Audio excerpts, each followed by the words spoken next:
Hello and welcome everybody to my first YouTube video in English, and today I thought I would share with you guys some of the advices that I've learned throughout my 20 years of life. I managed to figure out one or two tips that could make your life easier, that could bring some value into your life. So let me go ahead and share those with you. So in first position, I have meal prepping will change your life. That is how I'm gonna label this first thing. Most of us at this age, we are busy with a million things, going to school, working out. Hopefully, you're doing all that, right? I know you are. All these things take a tremendous amount of time, and I think that if you have to do all these things and have to cook your own meals on top, you're not going to be able to survive through that. And when you come back from work, when you come back from school, when you come back from the gym, you're tired, you don't want to do anything else but just sleep and rest. And I think if you have to do all that, you're just going to end up binge eating something that's whatever available in your house, and you're not going to be able to cook. So if you can meal prep, that's gonna change your life a lot. I'm gonna be publishing a video real soon on how to meal prep, easy beginner version. No need for any kind of special equipment, just any regular kitchen with a single stove is gonna do the thing. Meal prepping is really just about making as much food as possible, the healthiest way possible. So during the week, you don't have to ask yourself, what am I gonna eat? How am I gonna eat? How am I gonna get my calories in? And especially, how am I gonna stay in my deficit if you're trying to lose weight? My second advice might sound a little weird, but wear cargo pants. I know it sounds weird. Here, I'm gonna show you guys which pants I'm wearing. Those are not exactly cargos, as you can see. Wait, how can I show you guys? Wait, hold on, got me. See those? See those? Yeah. Those pants are extremely, okay, those are not exactly cargos, but they resemble cargos a lot. Why am I telling you guys, sorry. Why am I telling you guys to wear cargos? Well, simply because when you wear cargo pants, it removes a resistance in your life. A lot of us, we are trying to work out, we're trying to go to the gym, we're trying to enhance our physical well-being, and one resistance we often meet is the clothes. When you go to work, often there's a dress code. When you go to school, you're not going to be wearing, I don't know, leggings. I mean, you could. I know a lot of people do that, but personally, I wouldn't. And I know a lot of people are in the same situation. So when you wear cargos, that puts you in the perfect in-between where you look just professional enough and you are also athletic enough. You have the fit that allows you to work out and be mobile, all while being professional. So it's the perfect fusion of the both. When you're wearing cargos and you just finish your shift, you can go to the gym right away. No need to go home, no need to waste any time. You just do whatever you gotta do. You're already wearing the perfect kind of pants. Then you just go home, take a shower, that's it. My third advice for you guys is the small habits build up. What do I mean by the small habits build up? I mean that if you start incorporating into your life more positive habits, those small positive habits will be your anchors. They will be your strength, and the days where you will feel a little bit sad, days where you're gonna feel a little bit down, those positive habits are gonna be the ones that are gonna bring you back to a at least neutral mood. So when you are in that position of neutrality, you can then get back to the positivity that you wanna have. What are examples of positive habits? Meditation. I'm gonna get into that later. That is an incredibly positive habit. Taking cold showers. I'm gonna get into that later. It is an incredible habit that could completely change your life. In the other positive habits we have the first one I told you guys, meal prepping. When you come back really tired and you have a meal that's ready to go, it just feels fantastic. Working out, that is a fantastic positive habit. Playing a musical instrument. Anyways, I'm just spoiling my whole list at this point. All right, moving on. Meditation. Meditation, I could do a whole entire video about that, about how fantastic meditation is. I think meditation will make your life 10% better. I don't think meditation will solve any kind of problem you have in your life. If you are depressed, meditation is not gonna save you. If you currently have a lot of issues in your own life, meditation is not gonna solve anything. what is meditation? Meditation is nothing. What? What do you mean meditation is nothing? I'll explain. Hold on. When you meditate, it is a signal to your brain that you are taking a break. Why do we take breaks? Because there's a lot of hours in a day, and if you go the whole entire day without taking a single break, you will inevitably do bad things. What do I mean by that? Let's say in a day, you wake up, you go to school, after school you go to the gym, then you go home, you do your homeworks, and then you watch a little bit of TV. That's 5 very different activities that you've done in your day. The first one, going to school. Before you go to school, if you meditate, it allows your brain to prepare for the next activity you're about to do. It allows your brain to prepare the level of energy that you need, focus that you need, because you don't need the same amount of focus when you're going to be at the gym as when you're going to be at home. You're not going to be needing the same level of energy when you are at school and when you're doing your homeworks, you know? So that little break allows your brain to understand and process the fact that you are about to take part into a new activity. For that reason, meditation is absolutely fantastic. Some days I felt horrendous and I just meditated, and the fact that I took 5 minutes to meditate allowed me to realize that I was very hungry. And the reason I was so upset is because I was hungry. And if I had not taken that break, I would not have realized that I was so hungry and I couldn't have made my day so much better. Meditation is just personal break, so please take that. It is an integral part of self-care, and it is a fantastic thing. How do you meditate, you're gonna ask? I personally use an app. It's called Headspace. It's a fantastic app. You have guided meditations, you have music to help yourself sleep, you have sleep casts, which are 45 minutes audio casts that you can listen to that can help you fall asleep. My sleep has improved tremendously since I started using that app. It's not free, but I would 100% recommend. I am not sponsored by them. If they want to sponsor me, please do. Anyway, Headspace, 2 fantastic apps. I love them. Thank you so much for the joy and the pleasure you brought into my life. Either way, moving on, the next thing I'm gonna say is practice contrast showers. Told you guys about that earlier. What are contrast showers? Contrast showers are something that I didn't even know existed. I just randomly did it one day, it felt good, and I realized, oh, people have been doing that for thousands of years. So basically, if you guys know Brian Shaw, yeah, that's where I got the idea, Brian Shaw. So basically, it's the strongest man alive. What he does after his competitions when he gets home at night is he goes into a very warm hot tub, I think it's a jacuzzi, whatever. He gets into it, he stays in it for a few minutes, and then he goes to another tub that is very cold. And then what he does is he goes back to the very hot one and then back to the cold one. Why does he do that? Because the cold is a natural stressant. It stresses your body, and the hot water, what it does is it relaxes your body. When your body is put under a elevated amount of stress and then a lowered amount of stress and then again the elevated one and again the lowered one, what it's gonna do is it's gonna naturally want to cool down and calm down.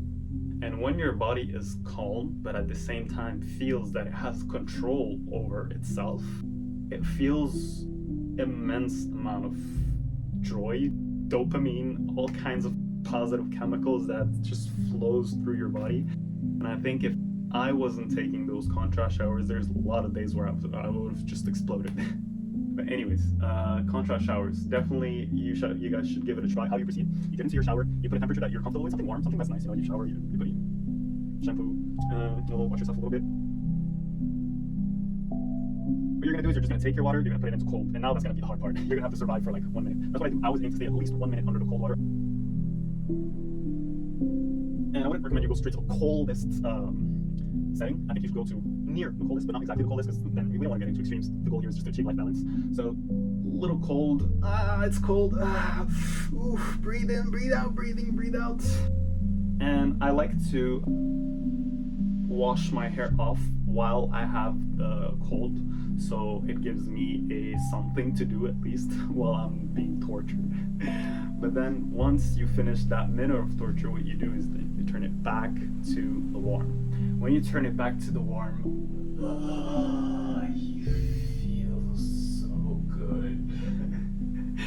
You feel a surge of just pleasure and fantastic joy when you just go back to something warm and you feel so good in that. And then, you know what happens then? You go back to the cold. And when you go back to the cold, you're like, oh, it really isn't so bad. And you start appreciating the cold. And you're like, okay, I can shower in the cold. It actually feels pretty good. Because when you get warm twice, you're like, okay, I don't like that much being hot. I like being kind of cold. And then for the last time, go back to warm again. There's 5 steps. Warm, cold, warm, cold, warm. 5 steps. Do as you like, experiment, and see what works best for you. Yeah, and cold showers have incredible positives, which I'll put right here. I know there's improved blood circulation. I know there is, yeah. You read the rest, man. Come on, stop putting me on the spot. Anyways, what do we have after? Romanticize your life. I love this one. Romanticizing your life is just one of the easiest things you can do because it is purely mental. You are the one thinking of your life as something amazing. It doesn't have to be amazing. No life is ever amazing. You can think of the greatest minds in history, like Isaac Newton. He spent most of his life sitting down, doing nothing and thinking about numbers. Like, that's not so exciting. No life that is meaningful or purposeful will ever be super fulfilling. Life itself isn't super fulfilling. And that fulfillment, the only person that can bring that sense of fulfillment is yourself. So you gotta see yourself as the writer of your own life, the poet of your own life, the poet of what you're seeing around you in the world. You gotta be that cool narrator of your own life. I personally love to view myself as a poet. I love poetry, I love writing. I've been writing my book and I'm at my 9th chapter. That's pretty crazy. I hope to be able to publish it one day. It's a sociology, just interaction between different people, between different groups, how one person can interact with different groups. Either way, I think that's really amazing and that's my own personal passion. Romanticize your own life. Just do it. It's so easy. View yourself as the main character. The next advice I will give you guys is setting goals. As you can see right here on my desk, setting goals for yourself is something that is really, really, really useful. Why? Because a year is a long amount of time. And if you have very big goals, which we all do, I think we all have very big goals. Some of us just don't commit. Having these big goals is a great start, but if you don't write them down and have them in a place where you will see them every day, you will eventually forget about them. Forget your goal, not because you lack ambition or anything, but simply because you forget. You forget your own goals because you wake up and you're like, oh, here, there's my parents, and oh, here, there's school over there, and there's workout, and there's so many things. And you just get lost in all that, and you forget about your dreams. So setting goals about your own dreams is something that you should absolutely do. You know what? I'm gonna read for you guys some of my dreams. Here I have going for a 1-month tour in Asia. I think that's one of my biggest dreams, going to Asia for 1 month. I think I would love to go to Cambodia or Nepal, one of the two. Very spiritual countries. It's one of my dreams. And had I not written it down, I would have forgotten it within 2 days. But now I've had this for about 2 months, and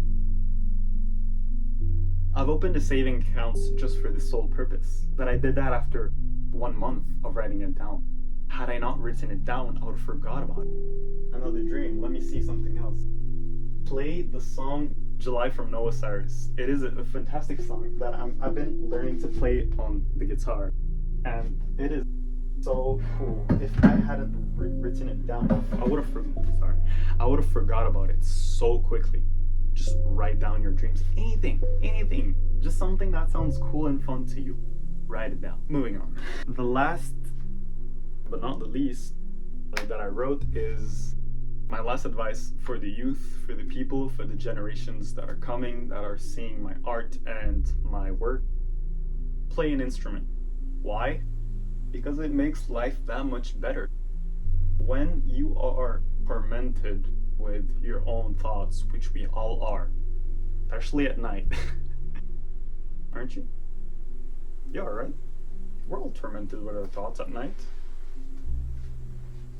Anyways, when you play an instrument, it just brings that little notch of joy.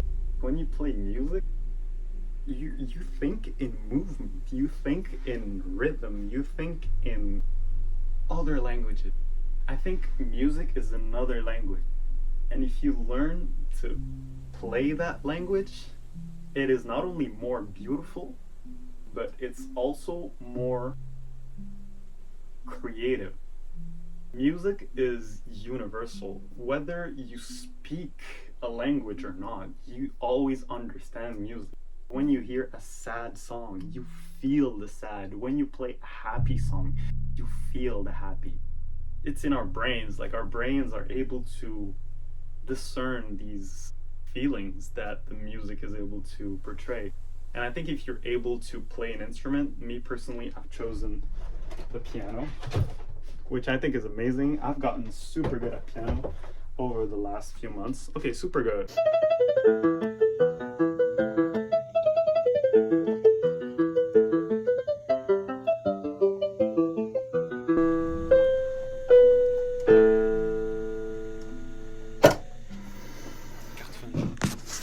It's fun to play. Give it a shot. Honestly, try to play music, give yourself goals, romanticize your life, practice meditation, small habits, work cargos, and meal prep.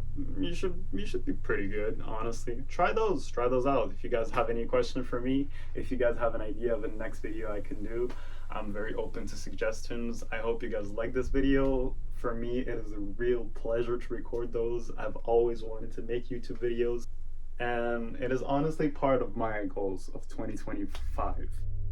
I was hoping to do at least one video every 2 weeks. So if you guys like what I do, the more feedback I get, the more I'll produce. If you guys like what I do, I can give you guys advices about the gym. I'm a very lazy person, and I've developed ways to do the hard things the lazy way and make them work. I've been able to get fantastic grades in mathematics, even though I've always been shit at them. Like, ask and I will provide answers. Oh wait, sorry guys, I forgot one thing. Journal your life. Journaling your life. Okay, let me explain. In the beginning, when I started this book, now you see this book? Alright, look at it. You ready? Are you ready? This is the glossaire. I don't know how to say that in English, but look at it. Are you ready? Ready? I filled 155 pages of my journal. Every single day, I write my thoughts. I give it a title, I write a date. Some pages are empty, that's okay, that's alright. Some pages are making no sense, some pages have emojis, some pages... I never thought in my whole entire life I could keep up a journal. Like, the whole page, everything is filled up, and I'm not kidding. This is crazy. It allows you to write your own life and put it into a story. And what that does for you is it allows you to see so many patterns, because when you write your life over the course of 1 month, 2 months, 3 months, 4 months, 5 months, it allows you to see that, oh, when I'm around this person, it seems like I'm often in a bad mood at the end of the day. When I do this activity, I feel always fantastic. When I overdo this activity, oh, I feel kind of bad. Oh, when I see this person, I feel amazing. Like, it allows you to make stats for yourself. And in the end, see what I did here? I broke down my life into chapters. And I did this only after writing, like, a good part of it. And now, like, journaling has become part of my every single day routine. I can't go a day without writing what happened in my life. And even when I go on vacation, even when I'm really tired, even when I do weird things and my head isn't the best, I still write it. And I just love to see the contrast between the days, and I get a better understanding of myself, because we love to judge ourselves all the time. We always have this negative voice saying, oh, you shouldn't do that, that's bad, that's not good. We all have that in our lives. And I think that when you are able to write down all your thoughts, whether they're good or bad, just write your thoughts. Every single day, what I do at the end of the day is I write in a category what excited me, what tired me out, and what am I grateful for. And those single 3 things allowed me to see a lot of patterns in my life, and it has allowed me to quit a job that I didn't like. It has allowed me to restart my studies, which I had put on pause for a little while. It allowed me to see the things that I wanted to keep in my life. It allows me to see the things that I wanted to cut out. It allowed me to achieve a better life balance simply because I was able to listen to the negative voices, because the negative voices are there for a reason. They tell you when you're doing something that you don't want to be doing. And if you're going to a job and the negative voices are always there, that means you're doing something wrong. And then when you do something else, you go to another job and you're feeling the positive voices. You're just going with your own flow and natural energy. So write your journal. Just start with 1 page. It's okay if you're not consistent. It's okay if during the first week you only do it 3 times. It's not about being perfect. It's about being consistent. Keep that in mind. Thank you guys so much for watching the video. I really appreciate every single one of you for staying until the end. Thank you so much. Don't forget to share, like, and subscribe, and I'll see you guys in the next one. Bye-bye.